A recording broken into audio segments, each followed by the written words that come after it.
we're back to talk to Dr. Bodour Salhia, interim chair of the cancer biology at USC, University of Southern California's Keck School of Medicine.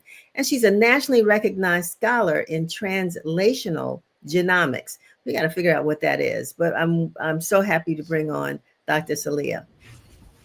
Hi, Denise. Thank you for having me. It's a pleasure to be here. No, thank you. Thank you for being with us because, we try to do this deep dive into, cancer and how it's impacting our community. So we're glad that you could take some time as one at the forefront of innovative research. But tell us, what is translational genomics? I want to know what that is first. All right, I'll backtrack a little bit. So let's start with translational research. Translational research means bench to bedside. So it's when scientists take discoveries in the lab and they translate them to meaningful tools and treatments for patients at the bedside. And genomics is a subset of that sort of type of overarching research, which is specifically intended to mean bench to bedside research that uses genomics as the underlying discovery method. And what genomics is the study of all the genes in our body. So when you think about genetics, which is usually the study of genes and their hereditary nature, with the advent of technology, the term genomics came to be because technology now allows us to study all the genes at once with fancy and very sophisticated state-of-the-art technology called next generation sequencing. So if you think about the days of the Human Genome Project, when it took 10, 13 years, cost over $1 billion, took an army of people to sequence the entire human genome, that's basically when the field was born, was with that mission. But now the machines are so good, that's why they're called next generation. You can study all the genes in a very, very short time. You can sequence them all, and many genomes, so many people's genomes at the same time with these next generation sequencing technology for a small fraction of the cost of that, just a tiny fraction of the cost, and much faster turnaround. So that's where the term sort of comes from. Interesting. And it's good that, we have people that look like you who are in that space. Thank and you. Focusing on that research. So you are also focused on ovarian cancer. So tell us, why that was one of the cancers that you decided to pursue. And in addition, from what I understand, I've been told ovarian cancer is one of those cancers that's hard to diagnose. So let's talk a little bit about that. Sure, yeah. I chose to focus on ovarian cancer because it presents the most urgent need for innovation, as it's the deadliest type of cancer, gynecological cancer for women. And despite this fact, ovarian cancer has been underfunded and underdiscussed. And the gap in reliable diagnostics has left women and their doctors navigating a lot of uncertainty for far too long. So my focus on ovarian cancer came with wanting to do better around early detection. And it's a silent killer because ovarian cancer is often diagnosed at very advanced stages when it's already too late. Survival outcomes plummet significantly, as they do for any cancer that's diagnosed late at advanced stages. So when cancer is diagnosed at early stages, survival can exceed 90%, and that's true for ovarian cancer as well, and breast cancer and other cancers.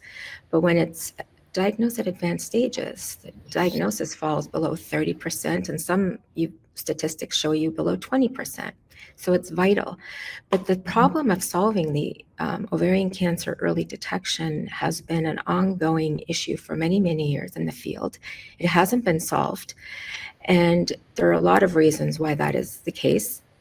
We probably don't have time for that on this segment to go through it all. But in addition to not having a screening test that is effective for women who do have ovarian cancer, there's another unique problem for women who have ovarian cancer. And it's for women who already have a tumor on their ovaries. So they're already diagnosed with a tumor. So if you think about it, let me just put it in the context of breast cancer. So breast cancer, you can go and you can get screening for breast cancer every single year, whether you know you have a mass or a lump in your breast or not. And so it's a screening test, and you go to your mammogram, and they'll tell you if you have a mass or not. And if you have a mass, they often have a good idea of how to figure out if it's cancerous. It's not perfect, but it's certainly better than ovarian cancer, because one of the things that they can do for breast cancer is that they can biopsy that mass to figure out before they do anything if that mass is cancerous or not. And so that's when they put a needle through the breast tissue and take a little piece of tissue out and look under the microscope and determine whether it's cancerous or benign. So in ovarian cancer, when a woman gets diagnosed with a mass, and it's often actually because of an incidental finding. So she's going in for something else, she's getting some kind of imaging, and a tumor shows up around her ovaries. And those are referred to as adnexal masses. And the problem is that they can't often tell, the doctors can't often diagnose that mass ahead of any treatment decision of whether it's malignant or benign. And that's because biopsying those ovarian masses is very unsafe, because when you put a when you put a needle through and try to biopsy, you can rupture that tumor, and even if you don't rupture it, you can still spread cells around in the pelvic area that can actually lead to the cancer spreading just from the biopsy procedure. So it becomes very dangerous. It becomes very dangerous. So there's two problems. There's no screening test, but there's also no good way to figure out if a woman has cancer or not, if she actually already has a mass. And so you're going, and this isn't the case for women who have breast cancer. As I said, you can go for your annual screening, figure out if you have a mass. If you have a mass, you can figure out if it's cancerous or not before you treat. And you can imagine that that's a very important piece of information to have before any treatment is initiated. Right. Is it so? Does ovarian? You said normally if they detect a mass, it's because of some other screening or something. Does ovarian cancer necessarily have any physical? I mean, some things that would make you aware that there's something awry. Yeah. Yeah. So the things you be looking out for. Yeah. So some women do have symptoms even for this. Like they get diagnosed with with a mass because the doctors might start looking. She may be going, through a physical. She may be feeling a lot of unusual pain. And so if the doctor digs enough and they do imaging, then they might find it. So it's not only through incidental findings, but that is one way of finding it. But it's molecular and, epidemiological studies basically show that women can have symptoms of ovarian cancer at least 2 years ahead of their diagnosis. But the symptoms are so vague. It could be GI related symptoms. It could be generic symptoms like I feel bloated. How many of us feel bloated sometimes, right? It could be constipation. It could be diarrhea. It could be all of these vague symptoms that could be anything. They're non-specific. So it makes it very difficult to diagnose women. And also because the incidence of ovarian cancer is low. There are about 20,000 women who get diagnosed with ovarian cancer every year in the United States. It isn't that frequent, so those symptoms become harder and harder to pin down because you're not looking for the needle in the haystack, but it's a lot of women that you would have to screen to identify those who would have ovarian cancer. Of all the masses that get diagnosed, so if a woman has a tumor on her ovary, only 80% of those masses, once they get to surgery, are benign.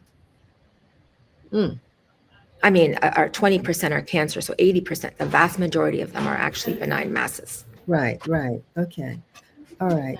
That's what I thought I understood you to say. So the work that you do, because we're kind of have ended our segment here, but what is it that you would want women to do, to know, and what impact are you trying to have in the ovarian cancer landscape? I mean, what is it, the final sort of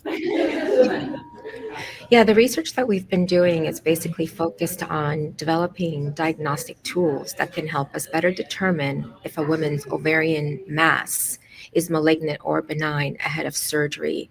Okay. And that becomes critical for determining what type of surgery she should have, if she should even have surgery, and who should perform that surgery. So those are three things that are critical to optimizing care for women who have ovarian cancer. Because the worst thing that could happen is that a woman has a benign mass and ends up going for very invasive surgery where she's losing her ovaries, her fallopian tubes, and oftentimes her uterus when she doesn't need any of that. But the other thing that's very dangerous is if she does have cancer, if she doesn't have the appropriate type of cancer by specialized surgeons, and then that could lead to also very bad outcomes for those women, because then the tumor can spread and it worsens her outcome. So it's important to differentiate between, if I can leave the viewers with just any relevant topics or information here, is that it's important to differentiate between ovarian cancer screening and ovarian cancer diagnostics for women who already have masses, and just how critical it is to have the right tools to help the doctors. But also, please don't ignore your symptoms. Like, do not, especially if they're ongoing.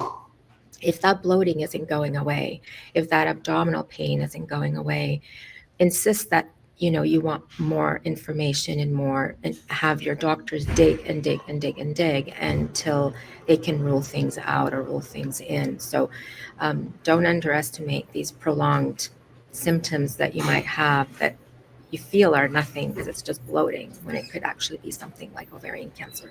That's helpful, because that was you answered it, but that was one of the questions I was going to ask, as because sometimes we're our own advocates, right? We have to go in and have some information and know what to ask doctors and what to demand from doctors. And so, I mean, if there's one thing you would say to women, that they need to feel comfortable in asking their physician, whether it's their gynecologist or if they end up with an oncologist. I'm not sure what doctors end up in the space, but what should they be equipped to ask if they are experiencing symptoms and want answers? Yes, exactly. So gynecologists are generally where you might see, or maybe your family practitioner as well. If a mass is discovered, it's going to be up to the gynecologist, most likely, identifying that mass, whether they should refer you to a gynecologic oncologist, which is the surgeon who is trained to safely remove ovarian cancer. And most gynecologists, they will err on the side of caution if they're not sure. Sometimes it's clear that it's cancer because it's already spread, and sometimes it's clear that it's benign. And so, I would say for about 50% of the time, the doctors, like a gynecologist, can figure out and maybe safely remove a benign tumor. But mistakes happen because, at the end of the day, the tests that we have are not good. And any test that we have, especially like blood-based markers, like this one called CA-125, is even less good for African Americans and women who are of Hispanic origin. So they're already bad, and they're even worse if you are, not white. Right. So the tools are not good. So it's just, the gynecologist has a really tough decision to make sometimes, to decide, because being wrong is really is extremely consequential. So, but don't be shy to talk to your doctors. You know your body. If you know something's not right, just keep at it. And I mean, I have my own personal story where I know that's absolutely the case. So, so just, you be your best advocate for yourself. Dr. Salhia, I'm glad that you were able to join us today. I know you're in a teaching environment, so there are students coming in and out. So that's a good thing, because they're there. Yes. Trying to help to become the doctors that our communities need. So thank you for joining us, and thank you for sharing this information. There's a lot we learned today about ovarian cancer, and the work that you're doing hopefully will lead to better wellness paths. So I want to thank you for being with us. Thanks again, Denise. Thank you for having me. All right. Have a great day. You too. Okay. Where did you come to get all you